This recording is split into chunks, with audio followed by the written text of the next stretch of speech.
Hunger Games, and the third YA Cafe here at Rolland-Warner. May the odds be ever in your favor. I'm Mrs. Campbell, but I tried to dress up today as the protagonist of our story, Katniss Everdeen. She is really good with the bow, and she's a survivalist, and that helps her get through what she has to go through in the Hunger Games.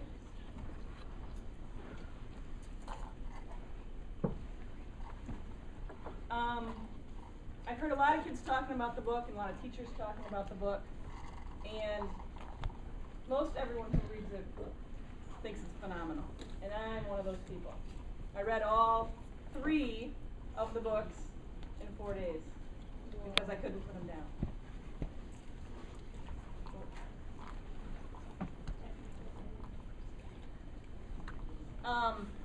This is a book review I found that I thought captured the essence of the story really well and how incredible it is. The plot is front and center here. The twists and turns are addictive, particularly when the romantic subplot ups the ante. Yet the Capitol's oppression and exploitation of the districts always simmers just below the surface, waiting to be more fully explored in future volumes. Collins has written a compulsively readable blend of science fiction, survival story, unlikely romance, and social commentary. And by the end of the trilogy, those ideas, the social commentary, the romance, all of that comes to a full circle. The plot summary of The Hunger Games, the first book. The story is set in Panem, part of what used to be North America, until an epic disaster rent civilization asunder into a chaotic tailspin. Rising from the ashes is the capital, a nightmarish, totalitarian state, and 12 districts kept under the painful thumb of the central capital government. The capital rules ferociously after an attempt at uprising several years earlier that resulted in the obliteration of a 13th district. To keep the remaining districts in line, the capital devised the Hunger Games, a brutal competition for which each district must supply 2 players, known as tributes, between the ages of 12 and 18. The 24 tributes fight to the last person standing in a wasteland-like arena, where they compete for basic survival supplies, while every moment is mandatory televised viewing for all citizens. Now, I did some research on Suzanne Collins and how she came up with this story. And basically one night she was watching TV and she was flipping through the channels, and she was going back and forth between a reality show where a bunch of kids were competing in sort of a obstacle course type thing, and the news that was showing children soldiers fighting a war in another country. And kind of as she was looking at both these, this idea started forming, and she remembered a Greek myth that always kind of hung with her. And putting those 3 things together is where she came up with her idea for the story. The myth is Theseus and the Minotaur, and I'm going to let her tell you about it. Probably the first inspiration from the Hunger Games came from the Greek myth of Theseus and the Minotaur. When I was a child, I was a fanatic about Greek mythology, and this was one of my favorite myths. In it, Minos, who is the king of Crete, has a falling out with Athens, basically. And Crete is a far more powerful country. Every year, in part of the punishment, Athens has to send 7 youths and 7 maidens to Crete, where they are thrown into the labyrinth to be devoured by a monster called the Minotaur. And even when I was a little kid, this just stunned me because it was so cruel. It was the cruelest thing that he could think to do to the people of Athens. It's worse than killing them. He's killing their children. And then in keeping with the classical background, I decided that the nature of the Hunger Games would be very much based on Roman gladiator games. In my mind, you need three good elements to make a gladiator game. You need a ruthless, all-powerful government. You need people being forced to fight to the death. And you need it to be a popular entertainment. And all three of these elements are combined in the Hunger Games.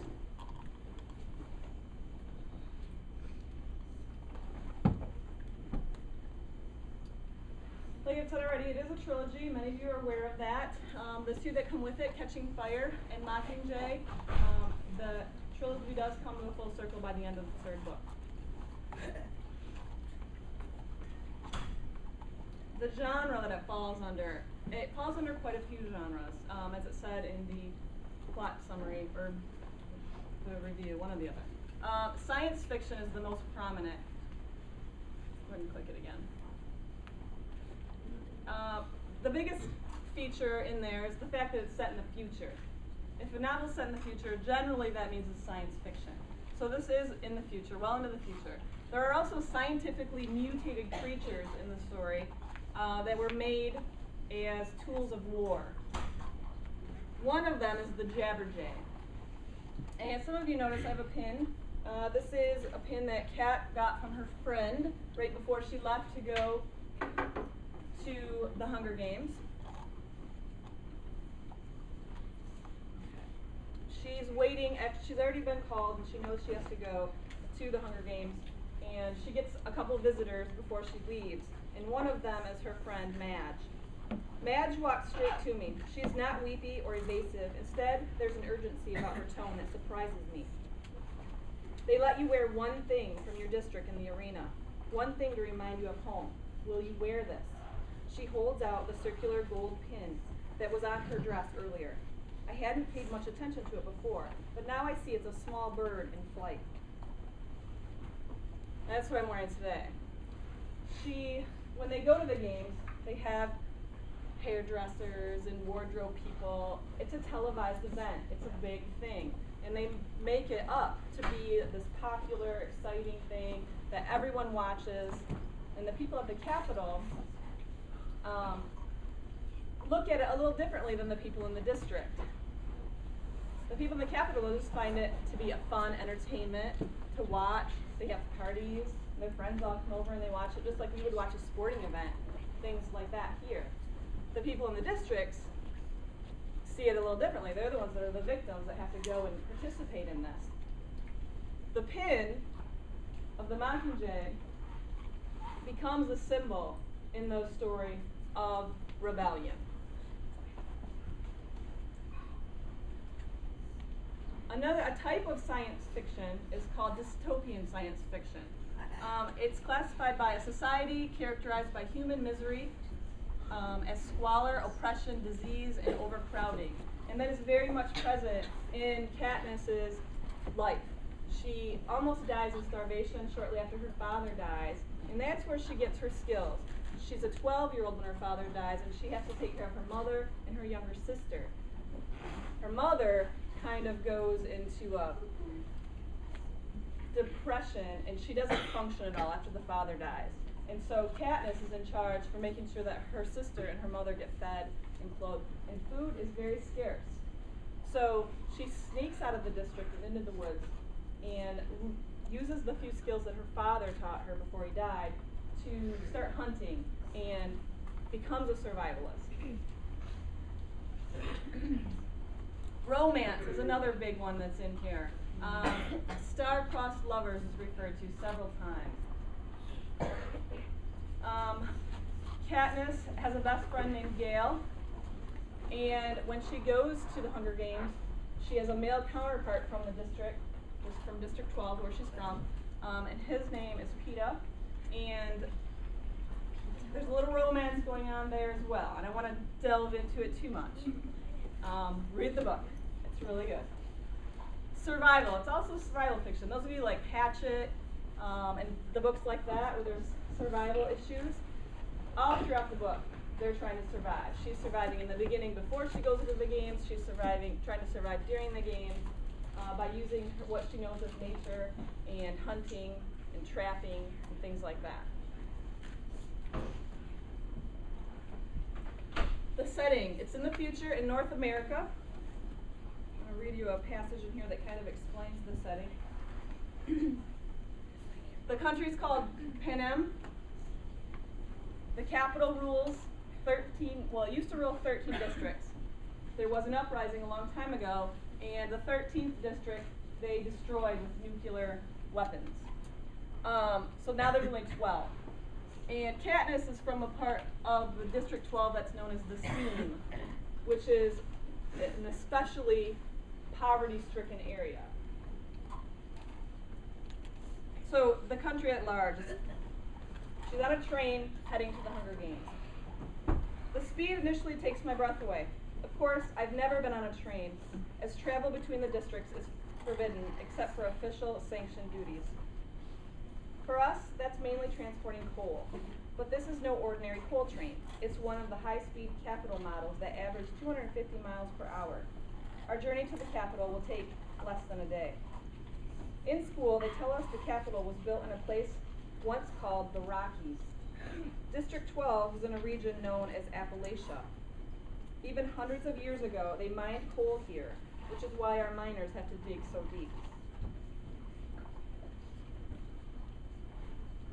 So, they're in the Appalachian Mountains, District 12. The capital's on the other side of the country in the Rockies.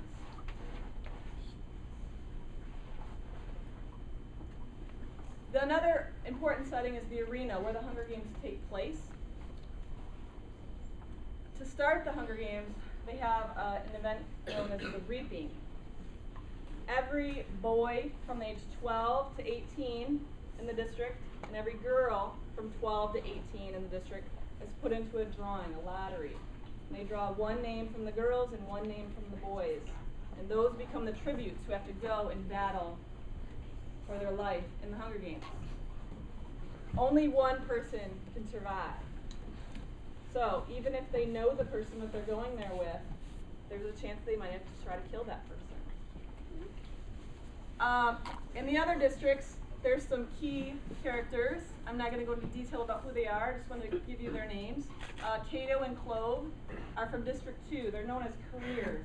Some of the districts find it to be really rewarding, and they train to become part of the Hunger Games.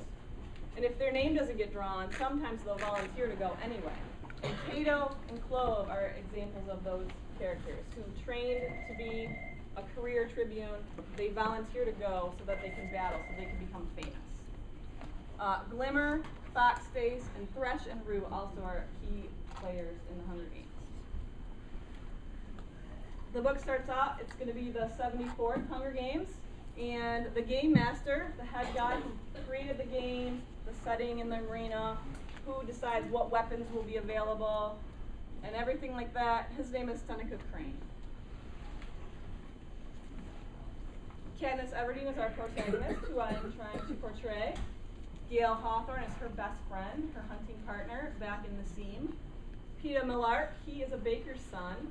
He is considered well off in District 12 because of the family that he comes from, and because he's a baker, they always have food, and so that is a sign of wealth. Primrose Everdeen is Katniss's sister, and she's her younger sister. Haymitch Abernathy, he is a former player in the Hunger Games. 25 years before this story starts, he actually was drawn to go to the Hunger Games, and he was the winner of the Hunger Games, and which is why he's still alive. And his job is to supervise Katniss and Peeta and help them strategize so they can win.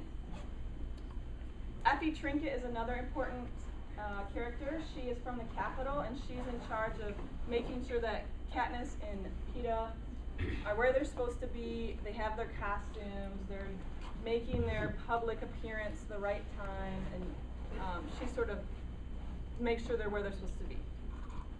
Cinna is Katniss's costume designer. He is very important and quite an eccentric character, and he does an amazing job dressing her up and making her stand out in the Hunger Games, which is important because people that are viewing it on TV will put money together to buy them things to have while they're in the game, like food. If they can't find food, they'll send them food, or weapons, or medicine. So it's important to project yourself as being charismatic, as being someone who might survive. Because if you look like you're going to survive, then people are going to donate things to you, which will help you survive even longer. And then President Snow is our antagonist, along with the Capitol as a whole. He's the one who's in charge of everything. He's the one who has set up and kept the Hunger Games alive. He's quite a nasty character, and his character really develops throughout the trilogy, and he becomes even more of a snake as the trilogy goes on. Social commentary. In the review, it said something about being social commentary. They're definitely making a statement. Suzanne Collins is definitely making a statement about our society. Reality shows and what that means to us. Remember, they have to watch children killing themselves on live TV. Gladiators, she talked about that as she told you about the myth that gave her the idea, and how she tried to make it a gladiator type format. Totalitarianism, does anybody know what that big, huge word even means? It's when a government is in total control and they don't do a good job controlling their people. There's oppression, there's hunger, there's violence. They keep control of their people by using fear. She's making a statement about that. President Snow and the Capitol definitely have a strong thumb. They are making people fearful by holding these Hunger Games, right? You're always in fear that your child's going to get drawn, or you're going to be the one that gets drawn, right? So you do what you're told, you stay in line. Revolution is another big theme.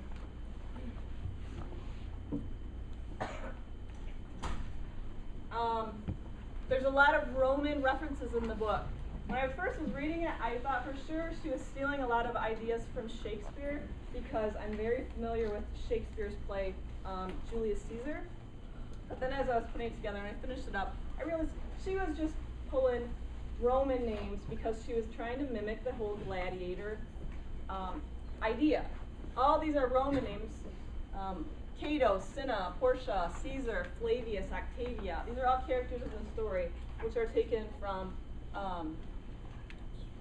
Rome, ancient Rome. Panem is Latin for bread, taken from the expression panem et circenses, which means bread and circus. That was an advertisement that the Romans used to advertise the gladiator games to get them to come to the gladiator games. If you come to the games, we're going to give you bread, and you're going to watch a nice show. And this whole Hunger Games is the same idea. Some themes, there's a short distance between plenty and want. And you really see that. There are people who are starving to death, and there are people who throw food away. And that's very obvious in here. Reality TV tests the viewer's humanity. The people watching this are excited about watching these people kill themselves. And that says something. The balance between oppressive government and its people is delicate.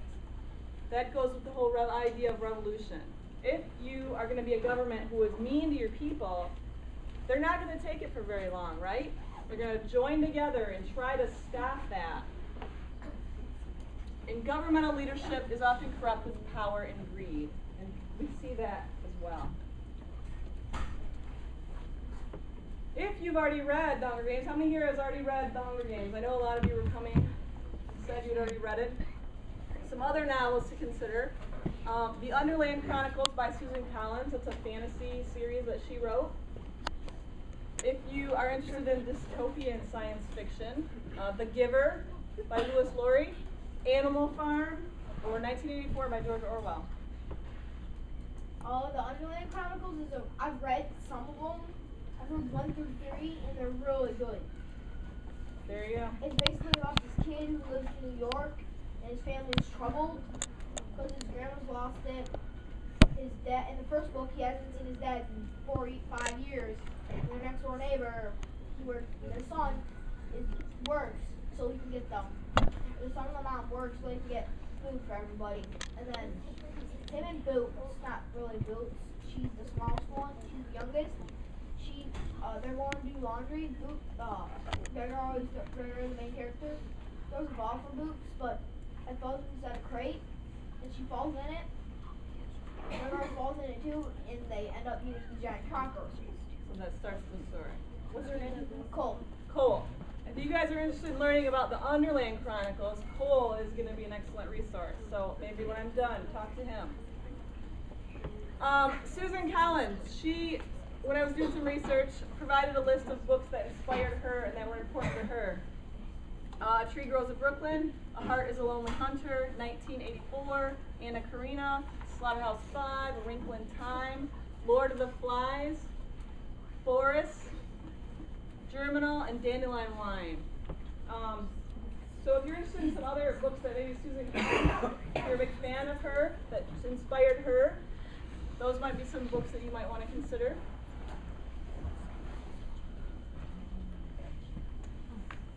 How many of you know that the movie's coming out? You guys all have to read the book before March, right?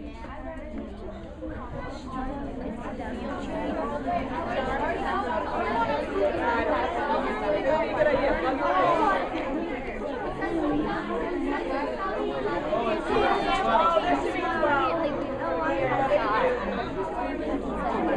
All right. Any questions? Any other questions?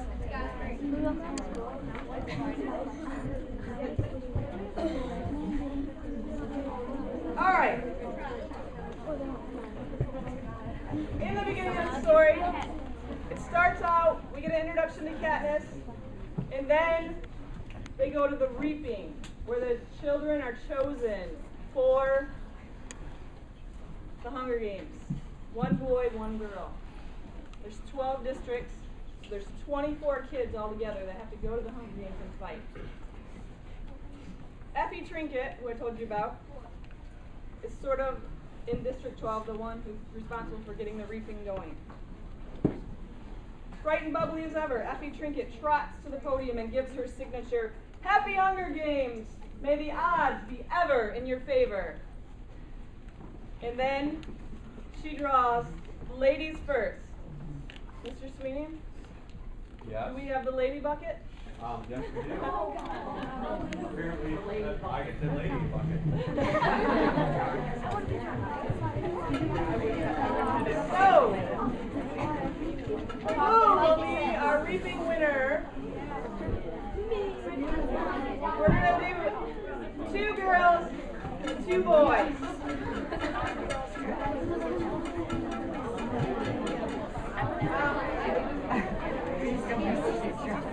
Lydia Sherwin.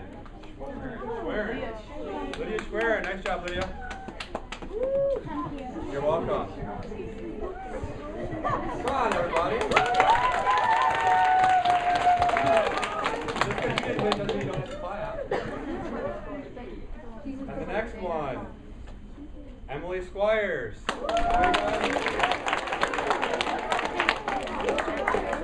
All right, there she is. Congratulations. We gotta read it. No, are we doing the boys now? We didn't know. Oh. Now you guys have to battle, just so you know. First one, Zach. What? Schwerin? Sheree? Are you guys brother and sister? Oh my God. Brother and sister. Good job, congratulations. Those who win in the book, make sure you stick after because we're going to get your picture. It's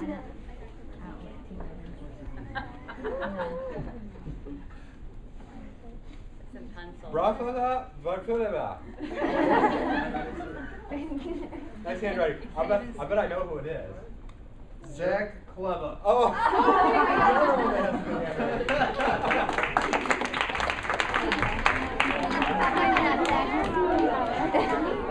Congratulations, Ed.